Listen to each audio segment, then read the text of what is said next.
Hi, I'm going to read this story called Pinkalicious. It was a rainy day, too wet to go outside. Mommy said, let's make cupcakes. What color do you want? Pink, I said. Pink, pink, pink. Mommy put in some pink. More, I cried. More, more, more. I gobbled up a couple of cupcakes while Mommy and I frosted them. They were so yummy. They were Pinkalicious. I offered one to Peter, my little brother, but he is very picky, and he didn't want to eat his, so I ate it.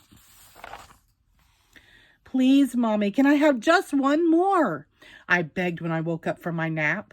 You get what you get, and you don't get upset, she said. But I got very upset. After dinner, I ate more cupcakes. Then I refused to go to bed. Just one more pink cupcake, and I'll go to sleep, I promised. Daddy waved a tired finger at me. You have had enough. The next morning when I woke up, I was pink. My face was pink, my hands were pink, and my belly was the color of a sunset. Daddy thought I had played with markers, so he gave me a bath. The pink did not come off. My hair was the color of raspberry sorbet. I cried because I was so beautiful. I even had pink tears. I put on my pink fairy princess dress and twirled in front of the mirror while Mommy speed dialed the pediatrician. I'm Pinkerbell. Look at me. I'm Pinkerbell, I sang. Mommy grabbed her purse. Just one more cupcake, please. Just one more, I yelled on the way out the door. Mommy took me right to the doctor's office. Dr. Wink looked at me and said, you have a very rare and acute case of pinkatitis.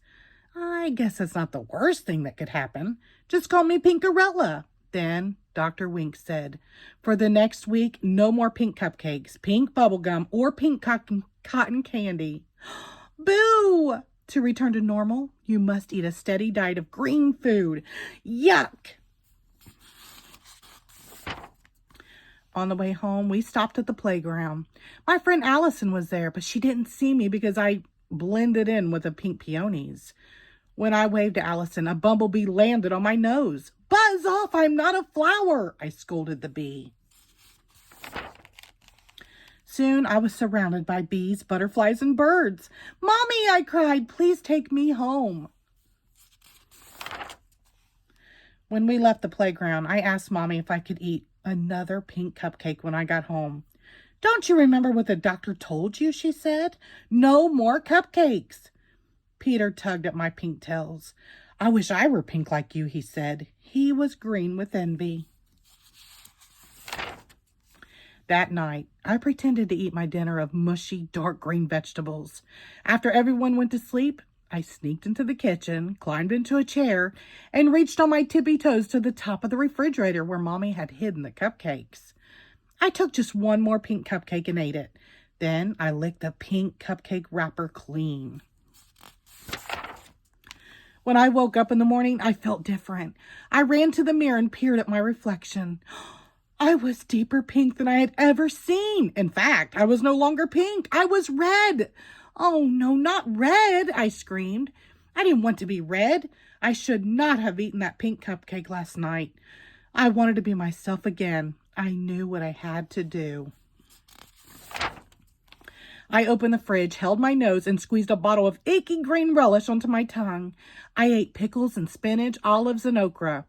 I choked down artichokes, gagged on grapes, and burped up Brussels sprouts. Next thing I knew, my arms tickled. My ears tingled and my feet twitched. I was no longer red. I was no longer pink. I was me and I was beautiful. So what happened to the rest of the cupcakes, Pinkalicious? Daddy asked. Just then, Peter ran in and yelled, Pinkaboo! The end. Thank you.